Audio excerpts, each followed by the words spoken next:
Hi folks, welcome to the Prepared Homestead. This is Travis. Thank you all for stopping by to watch. We want to talk again today about this food supply shortages, how bad it's getting, because it's getting bad actually at a pretty rapid pace. If you kind of read between the lines in the news media, you'll see that, and there are even some articles out there basically saying that it's getting pretty bad pretty quickly. And there are things happening that are most likely just going to worsen the whole situation. If you remember, I've said this before, all the predictions or whatever you want to call it that's been going around for the last month or two by myself and others about how bad it's going to be, those are all based on the knowledge that we knew at that moment. But as things continue to worsen and as various different other events happen that could, exacerbate the whole situation, this could spin out of control very quickly. And we've seen that happen many times in the past with other things, that it doesn't take too much to cause it to go over the edge, that little tipping point. And this idea that, we'll go through just a little recession and then things will be back to normal. That kind of only is if nothing really bad happens and things just kind of keep that normal pace. But as we're seeing already, things are starting to kind of get rough. So I want to bring you quite a bit today to just show you and how bad it is getting and how we need to take this very serious. And just because it's already starting to get bad in other countries around the world, we're starting to see shortages and even, violent uprisings by people, doesn't mean that's not going to come here. You cannot bet on the fact that America will be isolated from all this bad stuff, and we'll talk about that also. Start things off, though, I want to talk about something other unrelated to all this. In case some of you didn't watch Suspicious Observer's video this morning, which you should be watching his content. He's probably the best out there when it comes to space weather. We had a pretty strong geomagnetic storm that hit overnight. KP7, which, as you can see on the chart, you have to believe what the little charts say. That's pretty significant, and this caught everyone off guard, including Suspicious Observers. He wasn't expecting this. And so for those of you that are following the Earth and the condition of our poles and the shifting and the magnetic field and all that kind of stuff, most likely this is a big indicator that our geomagnetic field is weakening, which plays right into the very strong working theory of we're experiencing a pole shift. And then along with that, because there is a connection between these two, there's some pretty severe storms that are expected to be blowing across the Midwest starting tonight and then all the way through Wednesday. So make sure you folks keep on top of that.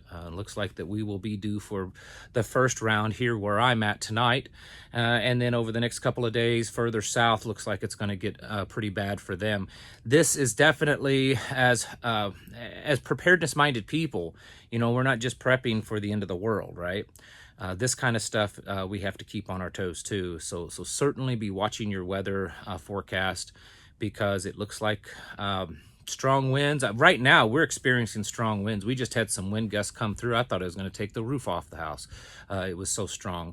And they're expecting pretty large hail and the strong possibility of tornadoes. So stay on top of that.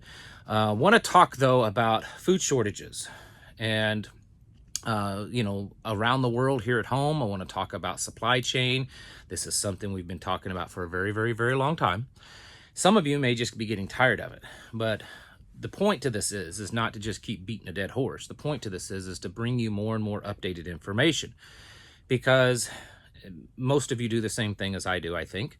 As you see this updated information happen, you can get a better gauge of how to, how much longer you have, how much more time you've got to prepare, and when you need to be ready for, it finally falling off the cliff. And so that's what we're seeing. China is just now starting to be talked about in the news, but this has been going on for a few weeks now. They have put the country under a very strict lockdown. We're starting to see videos coming out of people rioting in the streets and fighting back because the lockdowns this time are so strict. Now, I want to make it a point that my personal opinion is this is all theater. probably much in the same way as what we saw happen 2 years or so ago, a little bit more than 2 years ago in China, when the very first bug was going around and they were locking people in their homes and welding them shut. And the big thing was people were just randomly falling over dead in the streets. We never saw that anywhere else. So it's pretty safe to say that that was probably all theater, and I think this is too. But that doesn't mean that it's not predicting or not showing what's about to come, because the whole world followed China, and I believe it's going to happen again. We're already seeing, because of the there's been a building of numbers, and this sense that something else is on the horizon, and we all have known that for the last couple of years with this whole pandemic thing. It was just the beginning. It wasn't the end. It wasn't the be-all, end-all thing. It was the beginning. And we're going to probably start seeing some more of that happen. I'll talk about that in a second. But it is impacting China strongly. And it's impacting their manufacturing and their ports. The ports are being hit hard. There's massive container backlog over there piled up. It is impacting the supply chain. It's going to impact the supply chain. And it's going to take a little time for that over there to trickle to over here, because there's a few weeks, time difference of when a ship is loaded over there and by the time they get here. So it's going to take a little bit for us to start to feel it. But I think it's pretty safe to say that we are going to feel it. And a lot of people believe that this is the theater that we're seeing over there is being done to hurt us here and not hurt them, because apparently these riots is because of shortages, and yet we all know that China has, the vast majority of the world's food supply is in China. So they have no shortage of food. They may not be allowing their citizens to have it, but there's certainly no shortage of food there. And I believe that this is all leading up to something that's going to be happening in the near future. So certainly be ready for that and be on your toes. It's interesting. I know this is in a way humorous, but it's not. This article here is talking about how that, well, all the slowdown of the Chinese ports and the shipments coming over, well, that could help us ease the congestion here in the United States. Well, yeah, it's going to help ease congestion at our ports here in the United States, because we won't be getting anything. The ports are going to start drying up because all those boats, ships that sail across the ocean aren't coming anymore, at least not very many. And of course, the article does go on to say that. I think, though, that this is just, it's going to exacerbate it. I don't know that this is the be-all, end-all problem, but I think this is definitely going to cause a very weak, fragile, falling apart system that just seems to be being held on by the skin of its teeth. I think this is something that could potentially tip us over the edge. So be watching of that. Around the world, already in just a short amount of time, we're starting to see food shortages. And of course, it's not because just of Ukraine. That's what they're spinning. Just kind of like how our inflation here in the United States and the high gas prices aren't because Russia invaded Ukraine. We all know that. It was already happening. Maybe that action of invading Ukraine exacerbated things, made it worse. But it certainly wasn't the thing that caused it. In the same way that global food supplies were already hurting. There were articles last year talking about global food supplies and the worry that there were going to be starving people and that it wasn't going to take very much to kind of tip things over the edge. Well, that over the edge has happened now in in several countries already. Lebanon, we've talked about them several times. They've made an announcement. They're completely out of food. They're out of wheat. They're out of grains. They're completely out. They received their last shipment from Ukraine. I'm assuming that this was shipped maybe before or, at the beginning stages of this war, but this was the last shipment that they were expecting to receive. And the entire shipment of grain is wet. It's moldy. It's unusable. It's trash. And they're not sure when they're going to get another one from anywhere else. They're looking at other sources and they can't find any other sources right now. And so they're in a panic, and the country's already been very unstable for the last couple of years. So will this be the thing that causes them to tip over to widespread instability in the country? It's very possible, because that's what we're seeing in other places like Peru, starting to see it in Pakistan, and we're seeing it definitely in Sri Lanka. And these are countries that, especially Sri Lanka, that you could say, yeah, they're always having instability problems. Well, that's true. So that doesn't, mean that this one thing is causing it. This is just, that final straw that's broke the camel's back. And we're starting to, there's actually reports of people that's been killed in the streets, a lot of looting, a lot of problems. And if you get online, you can certainly watch videos of all of these things. The reason why that, you know, I don't want to sound insensitive, but the reality is a lot of Americans are going to look at that and say, man, that's awful. That's really sad, but good thing that I'm not going to be affected by it. Here's how I can make the connection that you will be affected by it. Especially here in the Western Hemisphere. We are dealing with a real serious immigration problem. There are illegals flooding across the border constantly. And come the end of May, as we've all talked about, it will get substantially worse. It will grow quite a bit. Now, that's just the people that are coming up here for all the other reasons.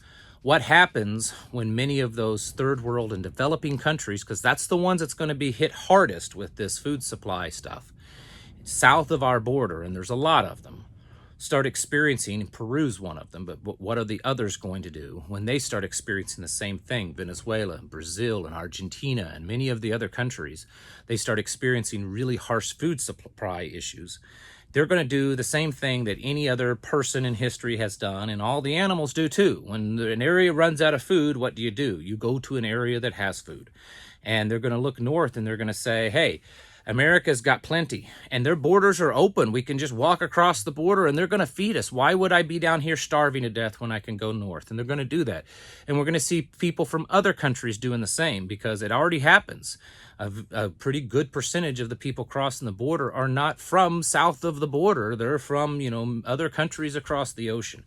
And so that's one way this is going to get worse here in America.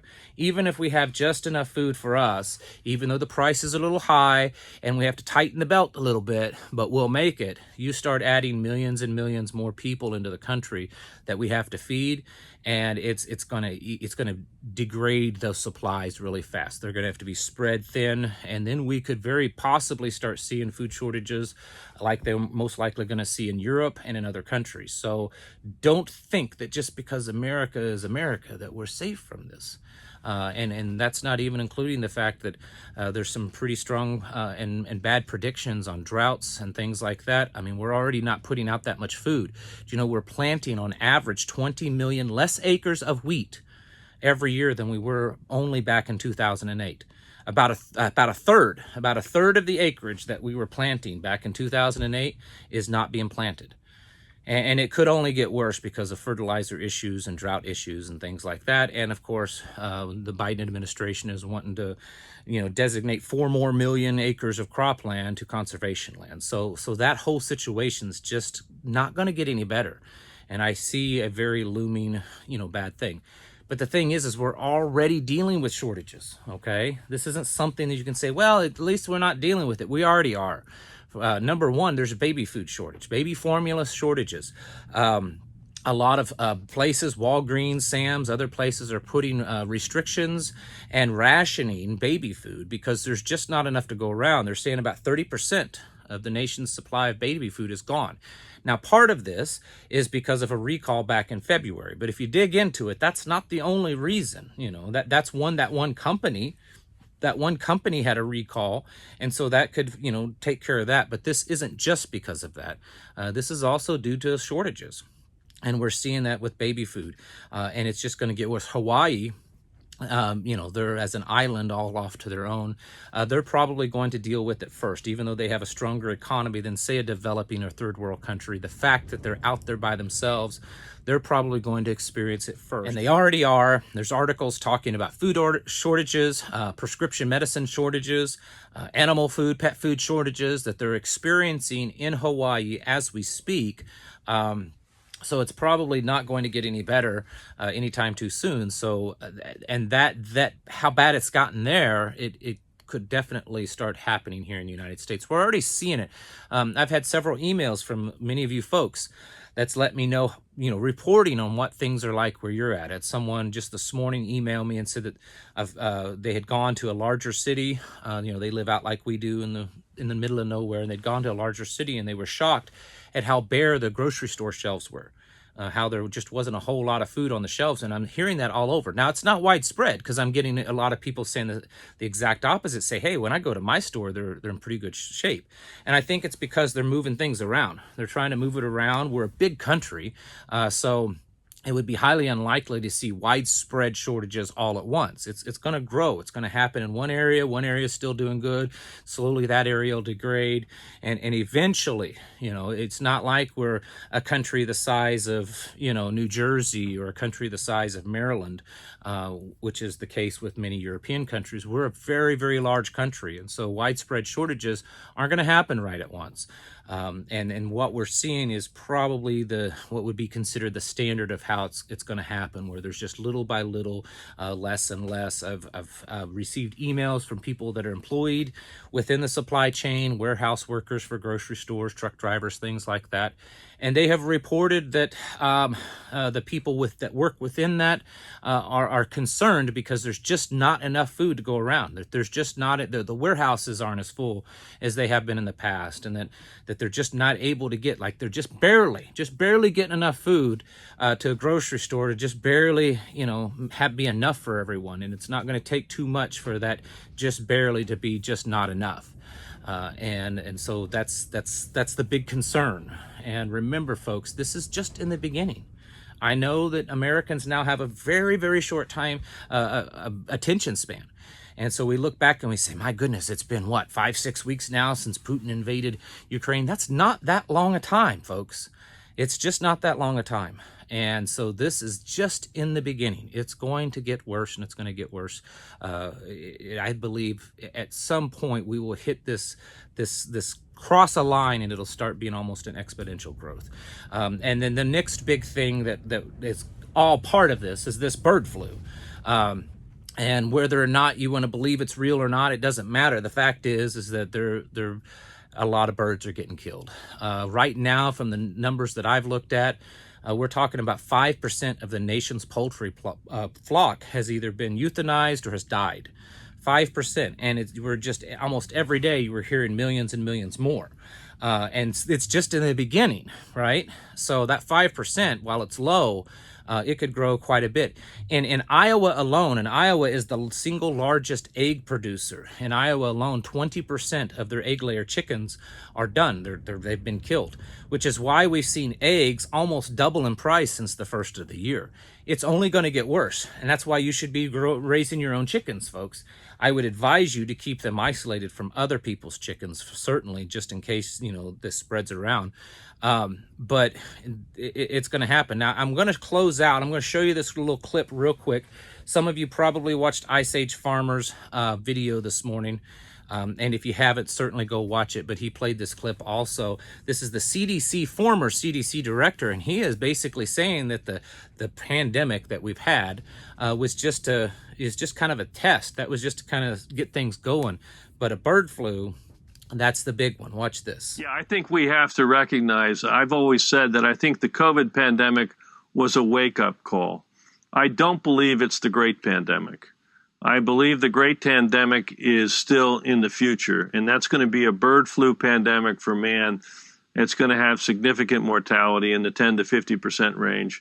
It's going to be trouble, and we should get prepared for it. So, folks, I don't know what to tell you anymore other than just the stuff that I am and give you the advice that I can. You got to get serious. Stock up. I've called around just here in my area alone. I have called around several places that I know that I can buy bulk foods. And for instance, with wheat, every one of them say, can't get it, can't get it, can't get it. Not only are they out, but they've contacted their suppliers, and their supplier is out, their distributor, and their distributor has told them they can't get any. And that's, of course, just one item. But wheat is a huge, huge item. Wheat, that's a big amount of calories for the American diet. And I suspect, again, it's just going to get worse. So, folks, please continue to get your houses in order. Prepare yourselves mentally, physically, and most especially spiritually. Thank you for watching. I'll catch you in the next video.